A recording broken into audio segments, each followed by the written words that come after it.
Hey everyone, and welcome to my review for the Insta360 Go 2. So this is a action camera that you've probably seen all over YouTube recently. Most of the influencers have been either paid or at least been sent this particular camera for free, and they've been sent it for quite a while, so they've had some time to actually play about with it, test some of the footage, and also come out with different sort of use case scenarios for when people might actually want to try this particular type of camera. Now this camera, straight up I'll say, I didn't receive this for free. I actually purchased this with my own money. Either way, it wouldn't have actually made any difference if I was doing a review on it. There are some good points, but it's mostly bad points for me. So unlike most reviews, I'm not going to keep you waiting right till the end. So I'm going to tell you straight up that yes, I will be keeping this product. And I do enjoy the concept of it. However, the bad points of this camera actually far outweigh the good points for me. And if you want to delve deeper into that, then keep watching and I'll go through all of the points. But before we dive in, if you haven't already done so, please do subscribe to the channel. Also hit the bell icon, that way you're notified whenever I upload a new video. And I'd really appreciate if you give this video a thumbs up as well. Right, so first thing I'm going to do is kick off with all of the positive points with this particular camera. And what we'll do is I've got a list on my iPhone that I've made just to make sure I don't miss anything off. So the first thing on the list is the form factor. Needless to say, obviously, if you have a camera that is this size, essentially the same size as AirPods, essentially AirPod Pros. So the charging case and everything on this is just slightly smaller than actual AirPods. And then obviously the camera itself, and I realize I keep saying obviously quite a bit, but in this scenario, I think it is actually relevant. So the camera itself is effectively the size of your thumb. That's the sort of size we're talking. So form factor wise, yes, it's very, very good. The next thing to note in the positive side of things is one of the mounts. So this particular mount is the head mount, and what I'll do is I'll just take out the camera and showcase the use case. So essentially what happens is you have magnets built into the mount as well as on the back of the camera as well. Now it will only magnetically attach in one orientation. It's not that much of a problem because this does actually rotate, so it doesn't really matter which way round it clips in, because you can basically just rotate that. And also because of the horizon level, if you're using the Pro mode, which is, I'll come on to the modes in a second, but Pro mode's the only one that you really want to be using. If you're using that, it doesn't really make any difference which way you're mounting it anyway. So yeah, this is extremely light. I've actually attached this to a sort of fabric-y kind of woolly type hat that does have a peak on it. And even on that, I barely notice any weight using this. So the camera itself, I believe, is something like 26 grams. Outside of the case. So yeah, that's basically very good. I have actually used this on a few occasions, and this is both positive and a negative. So whilst this does rotate all the way around, depending on what type of hat you're wearing, what type of cap you're wearing, it's not always ideal either. So if I've seen some people mount it on the underside, and I actually tried it like that myself.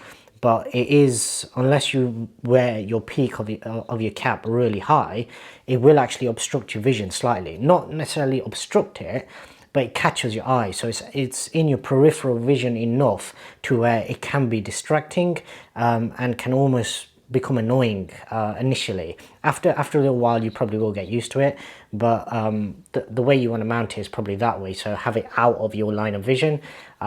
It doesn't necessarily capture exactly your point of view when you're doing that, so you do have to be a little bit more deliberate in your movements. So by that, what I mean is, if I want to mount it on my cap, for example, and capture everything that I'm doing, then I have to actually deliberately move my head further down to make sure it's capturing all of my hands, as well as anything that I'm actually recording. I found this out by actually testing this in a certain location, which I won't mention just yet. And the video recording, once I actually watched it back, wasn't quite right. It wasn't actually my eye line. It was basically showing something slightly higher, which wasn't what I was trying to capture. But it's a very quick and easy way to actually mount and have a close to point of view setup. So that's a really good one. Also coming on to the mounts, so we have the pendant mount, and this basically you just put under your clothing and then the camera will magnetically attach, as it does on all of these particular mounts.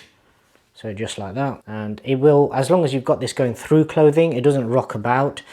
By going through your clothing, it's essentially clamping it on, and the friction of your clothes actually stop it from just simply swinging if you were to put this on your neck, for example.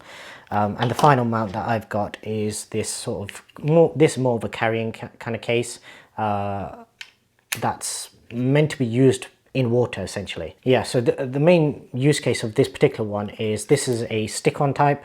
So you have the sort of sticky pad on the back there. You peel this off, you stick it somewhere, and then once you're done, you peel it off, and then you essentially wash this, and then you can place it back into the holster if you like, and that'll stop it from attracting too much dust. I say too much because the top of it, you may just be able to see that, just that bit slit there, that is still open, so dust will still get in there. It's just it'll limit it to just the top section. So in theory it should re-stick to surfaces when you need it to stick. I've personally not actually used this at all. In fact, all of my use cases have either been using the charging case and sort of tripod that it comes with. So most of my use case has been with this or with one of these two, more so this one, and I'll come on to that a little later on. So in terms of the mounts, that's all pretty good in terms of what you're getting and everything like that. So the one mount that they haven't included in your retail pack that they did include for all of the influencers was the GoPro mount, which essentially is very similar to this, but rather than having just the magnet, it essentially wraps around the phone, and then when you put your thread through, it'll actually clamp the camera. That's the one mount that I believe that they really should have included. So I think they could have done without possibly this one. I would have said this one they could probably do without and include the GoPro sort of attachment, the action camera mount, rather than that one. So that's just my sort of input on that, because I think most people that are buying this particular camera, if you're buying it from the viewpoint of it being a action camera, then you need it to be able to mount easily, and most people, when it comes to mounting accessories, are going to have those kind of GoPro type mounts, whereas very few people are going to want to trust something like this. And even all of the sort of real reviews that people have made, people that have paid for this out there in pocket, most of them have stated that, yeah, with this one in particular, wherever they've stuck it, even without peeling and resticking it, it doesn't actually stay stuck. So the weight of the camera eventually does peel it off. So that's just a side note. Right, so the next positive is stabilization. So the stabilization on this is incredible, essentially. But by that, what I mean is the leveling. So if you hold the camera and you move it up and down and you rotate it too fast when you come into the horizon level, what you will get is some sort of warping, and I'll come on to that in the negative side of things. But as far as your horizon level, so if you, for example, if you're coming downstairs, you're still going to see that movement of the stairs, and when you're walking, you're still going to get that sort of bounce that you naturally get when you're walking. But what it does very well is any slow sort of movement. So if you've got it like that and you just, through your actual use case, so for example, if you're leaning over and you just need to capture something, by rotating the camera around like that, it's still capturing exactly the same thing. So your horizon still stays nice and level. So that side of things is really, really good. Right, the next positive is basically being able to export both 16:9 as well as 9:16 content using either the app on iPhone or the MacBook or PC, or whichever one desktop you're actually using. So that option is really, really good, and what it does do is it essentially allows you to recenter and recompose the exact same video in two different orientations. So it means that you've got that memory available in both. And essentially what you can also do is obviously keep a copy of the source file, so the actual square, I believe it's 2560 by 2560 image that you're originally working with. And with that, obviously, if you then wanted to compose something slightly differently further down the line, you then have that flexibility as well. Okay, so coming on to the next point, and that is ease of use. So when I first got this, I didn't use any of the user guides. I didn't look at any of those. And what I did do was I gave this to my 7-year-old because this is essentially the kind of product that I wanted. The concept was that I give this to my daughter and she can just stick it on using this mount, stick it onto her clothing, and then she can go about her normal sort of day and capture all those kind of memories without me having to be there. Because sometimes kids will literally just sit there playing, but when they notice that somebody's watching or recording, they'll go into their shell a little. My youngest isn't necessarily like that. She's very outspoken, very boisterous like that, and she's kind of into this whole fake YouTube channel kind of thing. She even says that she has her own channel, Allah is the best channel, and she'll start most of the sort of kiddish videos with that, welcome to Allah is the best channel. But giving kids something like this, it just allows them to be themselves basically. And what I did do was I gave this to my 7-year-old and I just left her to it. Within a couple of uses, she figured out what she needs to do in terms of what the light means, in terms of flashing. So if I just click now, what you should see is a blue light come on. And if I click the record button, which is just there, you should see the light on this change to white, flashing. And what you also get is on the back of it, it mimics. So the case basically mimics the camera. So if you were to take the camera out and use this independently, the case is still essentially telling you that you're still recording. So I'll just stop that and pop that back in. So very easy to use. Great for even for kids to be able to use. Okay, so the next thing, and this is something that I've actually seen a lot of the early hands-on reviews from influencers, if you like, and that was the fact that the camera itself is waterproof. And I have actually tested this. We dunked it into a glass of water and then we threw it into a sink full of water. It does retain some water inside this sort of crevice of this front power button or function button, if you like, but you can quite easily just blow that out or shake it out. And then because of how this charges, so it just charges using some magnetic gold terminal well, I suppose these are the terminals, and then you have the pins just on the inside of the case. If I can get it to focus, just on the inside there, that's where the actual pins are, and they do stick out quite a bit. So obviously with these being copper, they're not going to rust or anything, or possibly copper.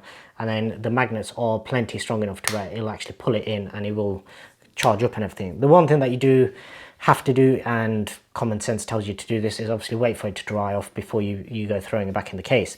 Now, one thing that I did see was one of the reviewers, I can't remember exactly who it was, but he was so excited that he'd been sent out this product and he went and dunked the whole case, this whole thing, into water. And I did notice nowhere after that point in his video did he have any new footage, so more than likely he killed his Insta360 Go 2 case by doing so. So yeah, the camera is waterproof, the case is not, hence why they include stuff like this.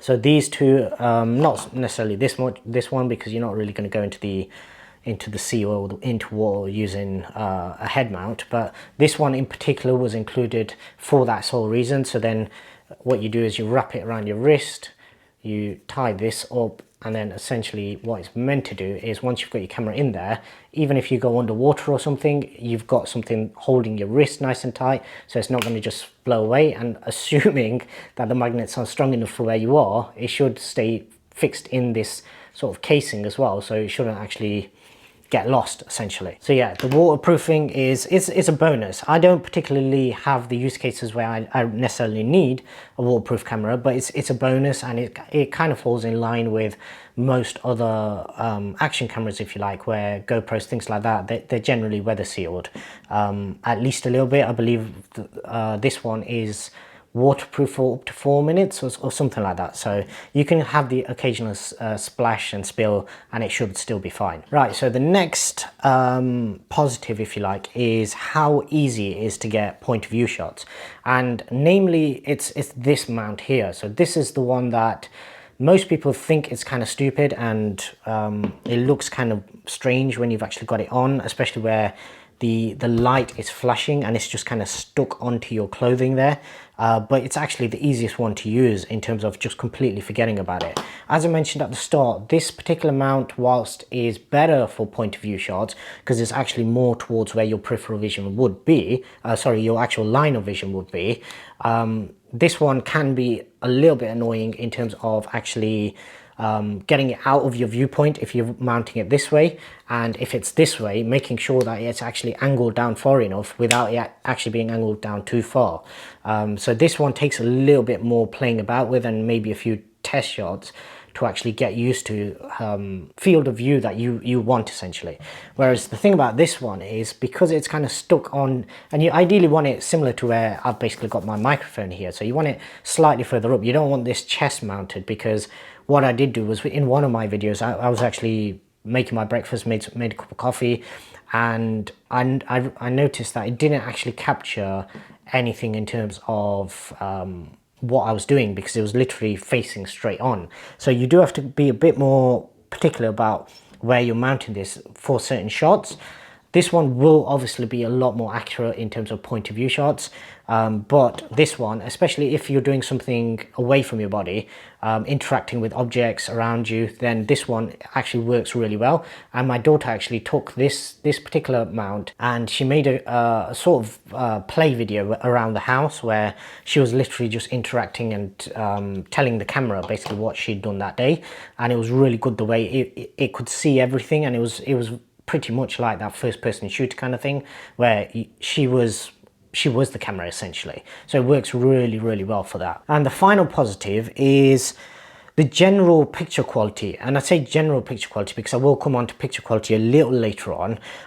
But considering this is an f2.2 aperture lens, if you like, fixed aperture, f2.2, so you wouldn't expect it to be outstanding when it comes to low light, but in my comparisons against the GoPro Hero 9, it pretty much outperformed it, and it did pretty well even against the iPhone, which the iPhone was better, but in terms of the size and some of the use cases for this, I thought it was pretty good. In good light, the picture is very good, I'd say, for what it is. So everything, obviously in infinite focus, you're not getting no shallow depth of field or anything like that here.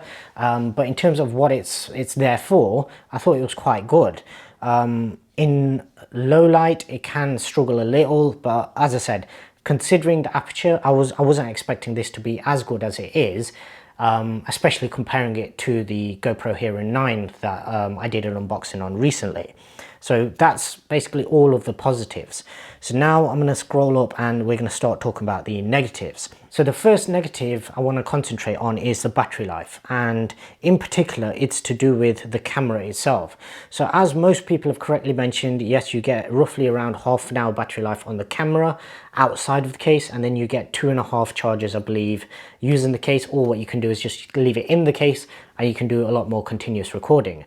Now the problem comes about when you've actually made those recordings. If you completely kill the camera, it will take a little while before you can literally just boot it back up again. So unlike traditional action cameras, if you like, so whilst I don't think this is a direct competitor to something like the GoPro Hero 9, that's the market that they've aimed this into. And especially with all of the sort of comparisons that the influencers have been doing, they've all pitted it against the GoPros. So that's what I'm going to compare it against. So unlike a GoPro, you can't just swap out the battery on this. You have to actually wait for it to charge up. Now, it doesn't take a massive amount of time to charge up. You can probably get to like 50 or 60% quite quickly, 5 to 10 minutes. But if you were to do a full, basically another hit, so maximum battery, then you've got to wait for it to finish. So it's one of those where you have to allow it to actually fully charge up, and you have to stop whatever you're doing. So in the scenario where you've got literally one chance to record something, this may or may not do it, and for those people, obviously this is a no-go. Right, the next point is also related to battery, and that is, whilst battery life using the case and using just the camera outside of the case is half an hour and probably roughly around, say, an hour and a half to 2 hours in total, if you were to use this using the iPhone app, which is the only way that you, or the smartphone app, I should say, because you can obviously get it on Android as well. If you were to use this with the smart app through, I believe you may even be able to do it through a computer as well, but most people can be using it with their smartphones. If you use it through the smartphone, I did a test and I believe I recorded a 14-minute video, and it was completely dead. It's from 100% down to pretty much 0. It actually switched off on me. And I don't think, in fact, it may have even been shorter than that. It may have only been 12-minute video. So essentially what you're doing is you're killing the battery in half the time by using the built-in Wi-Fi in order to transmit the image. Now you can only view the image whilst you're in Pro mode. You can't do it in HDR mode. I think it may also work in standard mode as well, but essentially most people are going to be using Pro mode. So that's the second sort of negative with regards to the battery life. Okay, so the third negative that's also related to battery life in one way or another is, in order to charge the case, you have a USB-C port on the front. As I've mentioned in many of my videos, whenever I use tech, I generally chuck it back on charge overnight. I have several sort of little workstations set up where I've got multi-plug adapters, and then I've got multiple USB-C cables coming off that, so I can charge up lots of my LED lights, my microphones, the Rode wireless microphones that I use, cameras, lights, anything, even the battery for this particular camera. I'll chuck it on charge just over my right shoulder there whenever I've used any equipment essentially. So what I did the first day I got this and I had a proper play about with it was I threw it on charge overnight, came back to it in the morning, and obviously it had a green light, obviously. Signifying that the case is fully charged. But what happened was, when I then opened it and I clicked the connect button, let me just see if I can get it up on screen. That little symbol just there, you may not be able to actually see it, but essentially it has a 100 in the top right when you're actually looking at it.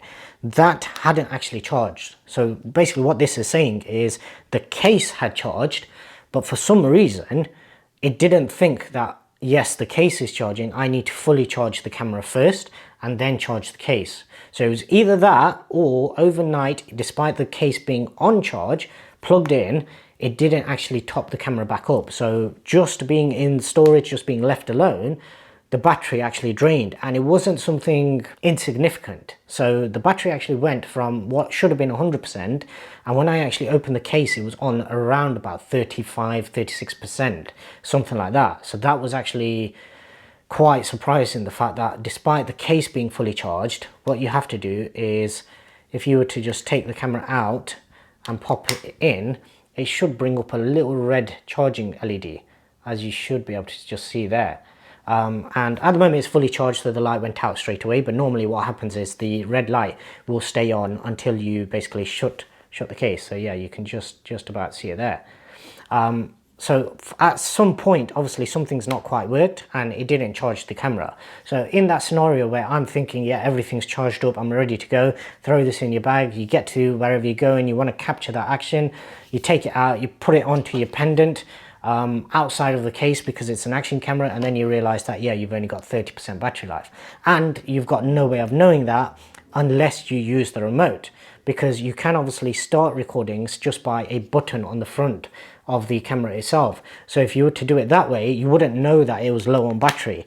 The only way to know that is to either start the recording using the remote or the charging case, or via the app. If you use the app, it'd be even worse because it'd die even faster. So that's the third sort of battery related issue that I've had in the time that I've had this, which isn't long. It's basically a couple of days after the official launch, and since then I've had it. Okay, so coming on to a slightly different topic now, but one that also affects this camera quite badly, and several things will actually impact.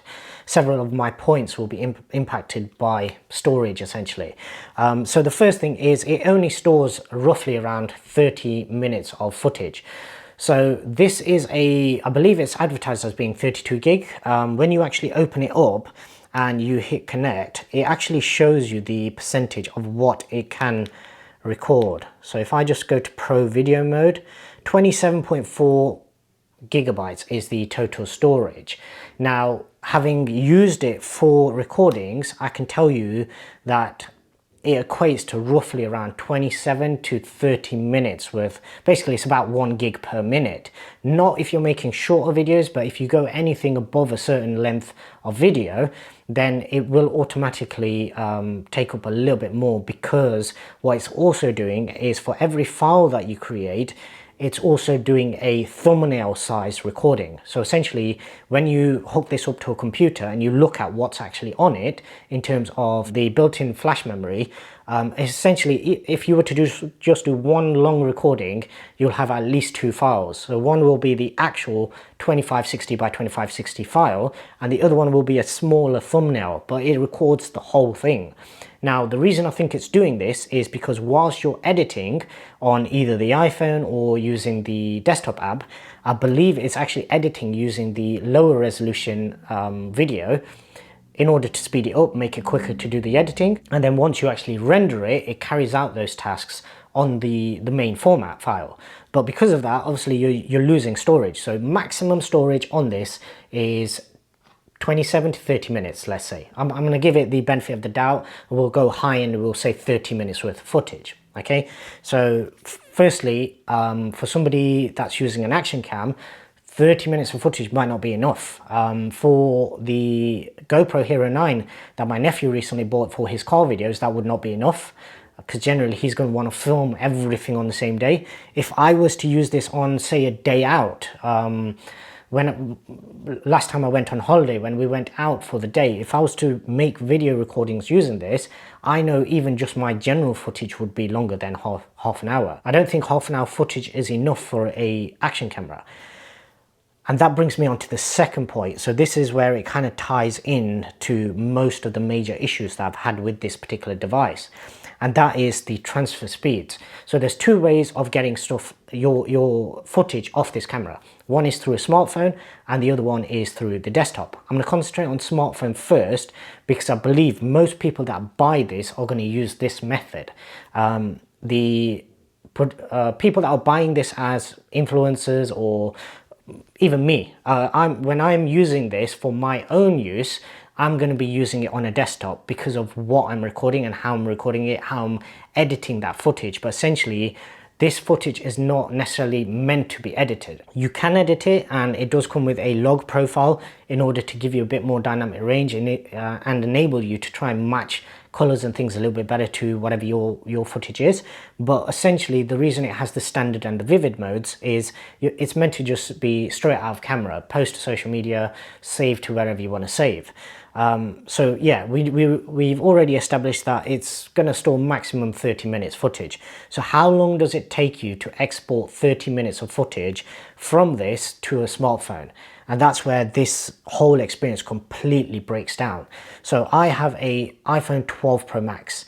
I can render 4K 60, multiple layers of 4K 60 video using this particular iPhone, using LumaFusion and other apps, iMovie, there's loads of other ones available. I can do that without it breaking a sweat, really. Yes, it heats up, but that's basically just the process of doing the work. If I was to render 4K 60 using either LumaFusion or iMovie, it would render at most in real time, so half an hour footage would render in 30 minutes, let's say. I'm going to give it the benefit of the doubt and let's say 45 minutes. Let's go way above. Let's say 45 minutes. I did a test where I filled this up, and it didn't record a single file, it was multiple shots, and I just went and I didn't change no settings. It gives you the option in the app to export at 125 megabits per second. So I chose the highest because if you've got the option available, why wouldn't you? And it took so long that my iPhone battery actually died, which is the only time I've ever had the iPhone actually go into the red on me. The Insta360 case was extremely hot at this point. So during transfers, it does get really hot. And the process failed, I believe, 3 times. And then I literally just turned it all the way down to, I think it was the 25 megabits per second option, and exported it at its lowest setting just to get that video off the memory, so then I can basically format it and use it again. So essentially what I'm saying is, you've gone out, you've shot half an hour's worth of footage, and you're thinking, yeah, if it's any other device, any other action camera, you take out the SD card, you chuck in a new one. You take out the battery, you put in a new one, you're ready to go. Maximum that's going to take you, let's say even with the GoPro with the medium mod on, where you have to dismantle the whole thing, let's say 5 minutes. 5 minutes, you're up and ready to go again. With this, if you're doing it through the smartphone, you have 2 options. You either reduce quality and you export at a much lower quality, or at a lower resolution, so you can drop it down to 1080p.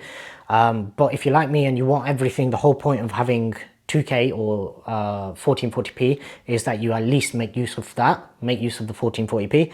If you want to export at the highest settings, as I always do, then essentially you need to put both of these on charge.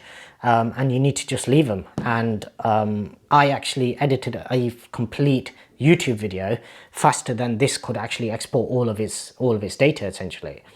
So in terms of iPhones, I don't think you can actually export this. And I'm talking about the most powerful iPhone available right now. Imagine that you have an iPhone 10, which is still a more than capable device. My youngest actually has my old iPhone 10 at the moment. If I was to do this on her phone, I don't think it would even complete. I think one or the other, either the GoPro or the Insta360 or the iPhone, one or the other would actually die essentially. The battery would drop down to such a point that the functions in the background would fail. The other thing is, during that transfer, if you were to just move this or touch the case or click any of the buttons or anything like that, I find it always kicks up an error message saying transfer failed. But it doesn't do this until way down the line. So say for example you're transferring 3 files, it'll transfer one of them and then it'll say transfer failed. But it doesn't, you don't know that at that point. Because you're getting that transfer failed message, you're assuming that everything failed. So then when you then go to re-export them again, you end up with multiple copies in your camera roll, but some of them just won't play back properly. So in terms of transfer speeds, on the phone side of things, it's awful. That's the only word for it. It's really bad.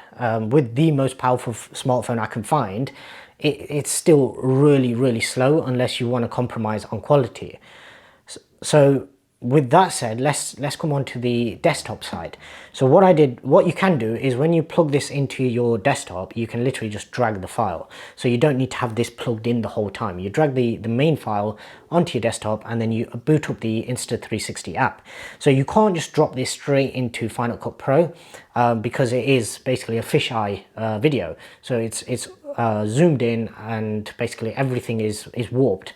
You can't just use this straight out of camera in any editing software. So first thing you have to do is go into the Insta360 app and render it.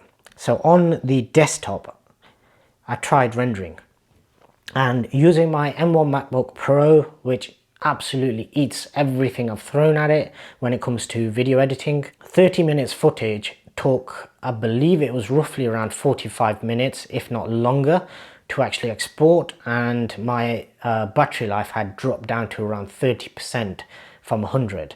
Now in the whole time I've had that MacBook Pro, I don't think I've ever dropped below 50, even whilst editing long videos. I mean, this video is already pretty long, but I'm talking much longer with effects, transitions, everything thrown in, as well as the export, the whole process, upload to YouTube, do the thumbnail, that whole process.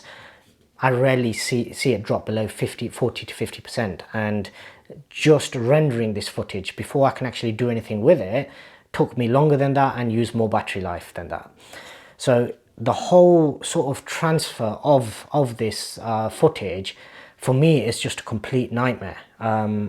Yes, you can export in H.265 as well as ProRes. The ProRes is obviously a benefit, but I didn't necessarily see any real difference. Now, if you do export shorter clips, what I did find was it can be a little bit faster, but if you do use this for one continuous shot, then you're probably going to find that it's not very good for that. So realistically, what we're saying here is, if you want to use this on the go, then what you need to do is carry your MacBook Pro with you, and every single time this fills up, transfer all of the core, the sort of the raw video over to your MacBook, and then chuck your MacBook back in your backpack, and then carry on making your action video.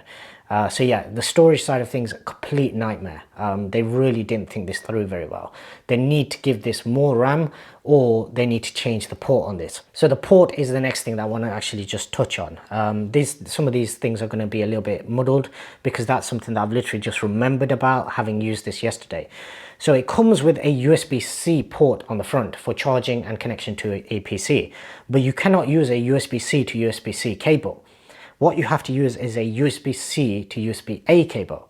And I even tried this by using a USB-A to USB-C cable, but using a dongle that basically adapts it, so then it just goes straight into the USB-C port on my MacBook, and it didn't work. It doesn't bring up the actual device. What you have to actually do is, in my MacBook case, I've got a dock sort of adapter, multi-port adapter. It has USB-A, it has USB-C, it has memory card reader, all the rest of it. A 7-in-1 essentially. And I plug that in, and I have to actually connect it to a USB-A port on that particular adapter, otherwise it doesn't work.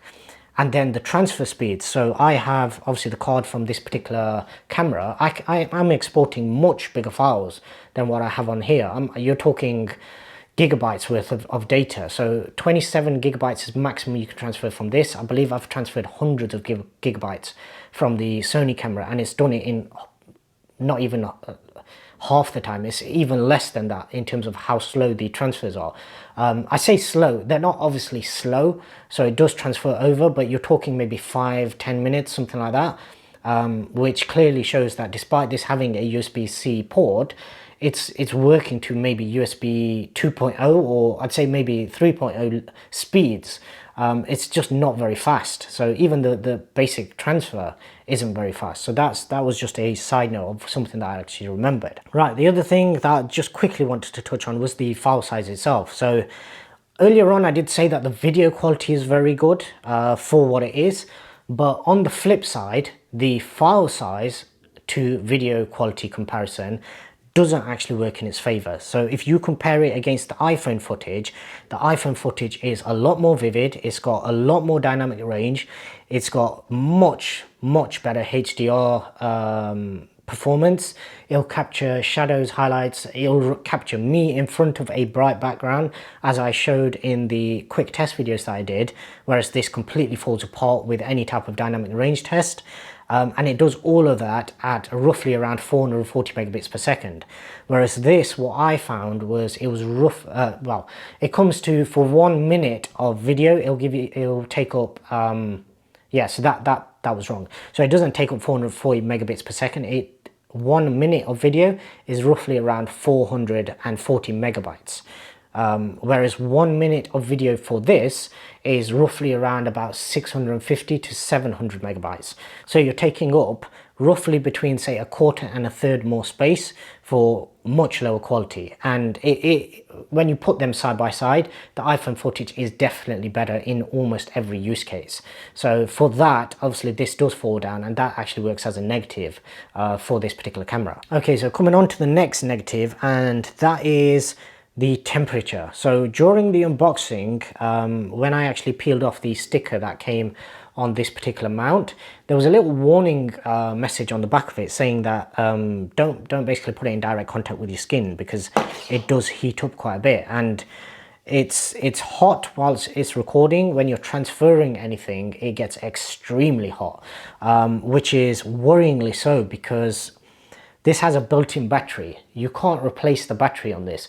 And if there's one thing that we know about batteries is that they do not like heat. So the fact that this has a built-in battery that needs to be charged pretty much every single time you use it, because the battery dies out that quickly, the long-term worry that this has me with is how long is the battery going to actually last on this before we start to see that 30-minute single-use runtime drop down to 20 minutes, 15 minutes, 10 minutes. And at that point, it would pretty much be useless. The battery, as far as I'm aware, is non-replaceable. So essentially, you'd end up with a paperweight at that point. I don't believe you can keep this plugged in and keep it recording at the same time. I've never actually tried it, but that's basically what you would end up in that sort of scenario, where you're having to hardwire a action camera in order to actually use it. So that's another sort of side note that I wanted to add in. It does get extremely hot. Okay, and coming on to the sort of last bullet point that I had, and that was the sort of unreliability of both the camera, and I'm not sure whether it's just the camera or a combination with the charging case.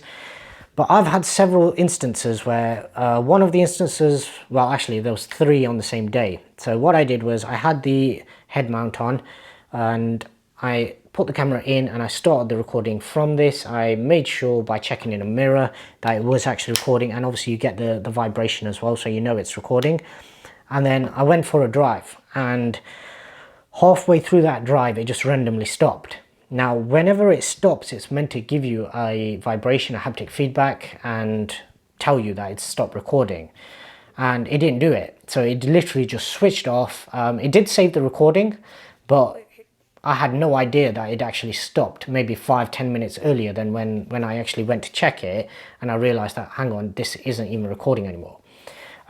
So maybe with the head mount, I thought that's possible. But I've actually had it with this mount as well, where I've mounted this to my clothing roughly around chest height. Nothing has come into contact with it because of where I mounted it, so it was literally right there, right in the middle of my chest. And I've checked the footage back, so I've finished my recording, pressed the button on the, well, on that occasion I did actually use the remote. So you open the remote, and what's meant to happen is right now when you first open it, it says a little message saying press to connect. And what it's meant to do is once it connects, if you've started recording using the remote, it'll actually carry on. It'll pick up the fact that it's recording, and it will tell you, it'll display the time. So that way you roughly know how long you've been recording for. And I noticed that it basically didn't have no time on there. So I took the camera off, realized it'd stopped recording. And when I actually watched the footage back, it was a case of I was literally just in the middle of something. My hands were nowhere near the camera. Nothing could have actually impacted the camera, so nothing could have just pressed up against it accidentally, and it just randomly stopped recording. And it's done this several times. So it wasn't even a case of maybe it was just a one-off, or maybe I've hit the button, or maybe something's pressed against it. It's done this several times. So I imagine for those that are buying this, thinking that this is an actual action camera that they can just strap on and go on maybe skiing or snowboarding or something like that, more action cam kind of activities essentially, those kind of people are going to be left very disappointed with the actual usage of this. And this has already been updated. So when I first set it up, it did give me a update message for the firmware, and I believe this has already been updated. And another thing that's just popped into my mind when I've actually talked about the firmware is when you actually go on the website, it does bring up a message about the firmware and what sort of benefits and changes that they made for your changelog, essentially for your firmware update. And one of those messages was the fact that you should be able to disable the LED. So for example, if you want to use it just around the house and everything, you don't want that LED flashing, making it really obvious that you're recording, you can disable the LED. Now, I've checked in the desktop app, I've checked in the mobile app, and I've checked all through the menu settings on the camera itself, and I can't find that function anywhere. Nowhere does it give you the option to actually disable the LED. Another thing that I've just thought about whilst obviously discussing firmware is with regards to the Insta360 app. So on the Insta360 app, there's a little sort of icon that says open in Final Cut Pro. And In the past, I believe this worked on previous cameras. So what it would do is you'd import your footage into there and you could just take it straight into Final Cut Pro and sort of work with it there. Now I don't know whether this is limited to the M1 Mac because that's the only one that I have, but on the M1 Mac, what happens is when you click that button, it opens up a web page. And the web page essentially is giving you instructions on how to transfer footage from the Insta360 app into Final Cut Pro. So first I thought maybe the first time you click it, it might be a bug, that it just wants to make sure that you know what you're doing. So I close that window down. I go back to the Insta360 app, I hit that same button again, and lo and behold, it's reopened that same website. So this time I leave the website open. I go back to the Insta360 app. I click on the open in Final Cut Pro. Once again, it just loops back to the web page. That particular function is broken. It doesn't know how to open up the 360 app. It doesn't give you the final prompt or window that it's meant to give you in order to actually open it straight in Final Cut Pro. So that means you can't just take footage that you've quickly transferred, or I say quickly, relatively quickly transferred over to your MacBook and just open it in Final Cut Pro, which is what I thought I would have been able to do. I thought there would have just been a plugin or something that I just add to Final Cut Pro and I just take this raw footage and drop it straight in, and then I can just work in Final Cut Pro and render it once rather than having to render that footage out and then re-render that out again if I want to actually include that in any particular video. So at the moment there's a lot of things related to the user experience when it comes to the footage that you've captured. Now the app does have a load of other functions as well, like AI, video creation and things like that. For me, that's all a gimmick because generally those kind of things, yeah, they work very well for actual action camera kind of scenarios. But as I've pointed out, most people aren't going to end up with enough footage to actually work with in the first place. And if they do end up with enough footage, the app and the sort of interface is so slow and so broken, if you like, that it won't actually allow you to do that efficiently anyway. So yeah, coming back around to the start of the video, obviously this video's gone on way longer. I'm probably going to edit this down, but at the moment I'm looking at the timing and it's saying 49 minutes. So originally I was going to just make this video very short and I was just going to put bullet points and just have it done with.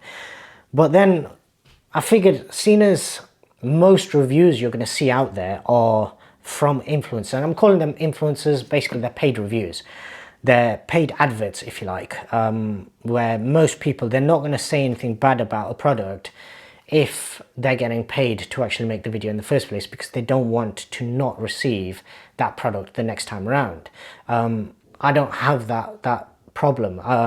I paid for this, so I'm doing this review based on an actual consumer. So if Insta360 really do care about the consumer, then hopefully they can take some of the points that I've actually made in this video and firstly improve this product, so improve the user experience of this product, and then any of the future products that they actually make, take some of those points on board and actually use them to improve that particular product.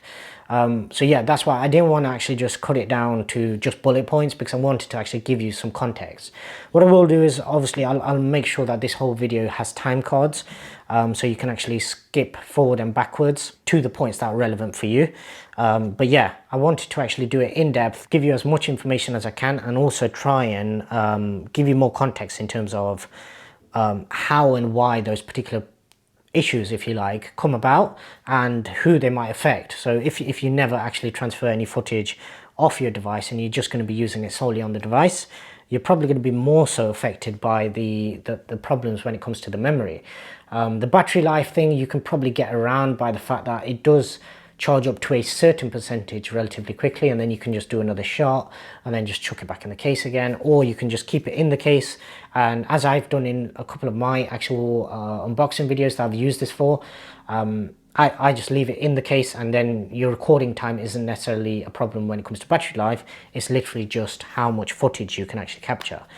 So yeah, that is my take on the Insta360. Now I am still going to keep this. Having said all of that, I am still keeping it. And the main reason for that is because I'm basically just going to gift this to my daughter.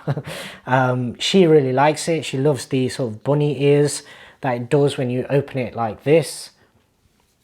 So it almost looks like a little rabbit.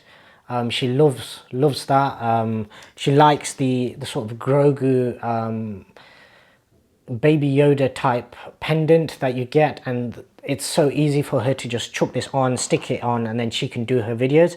So that's basically the main reason, as well as giving me a little bit of flexibility in terms of giving one extra viewpoint for some of my videos that are a little bit shorter. Obviously it won't work for this video because I'm now on to 52 minutes, and obviously this would have died 20 minutes ago. But yeah, I am keeping it. But having said that, obviously I wouldn't recommend most people to actually buy this. Now there will be some people out there that literally just want to capture the odd moment in their life and they just need something really small, as well as people that want to use them on drones and things like that. Having said that, I have seen a video where it doesn't perform too well when it comes to the jello effect that you get when it's mounted to drones, simply because you can't isolate the vibration enough for it. But yeah, it's a product that I'm kind of torn. I almost sent it back, and if it wasn't for the fact that I can give this to my daughter, and having seen some of the videos that she can capture herself, it just means that it's another viewpoint and I can keep it for that. But for most people, I wouldn't recommend you paying almost £300 for this particular product. And I think I've just started recording.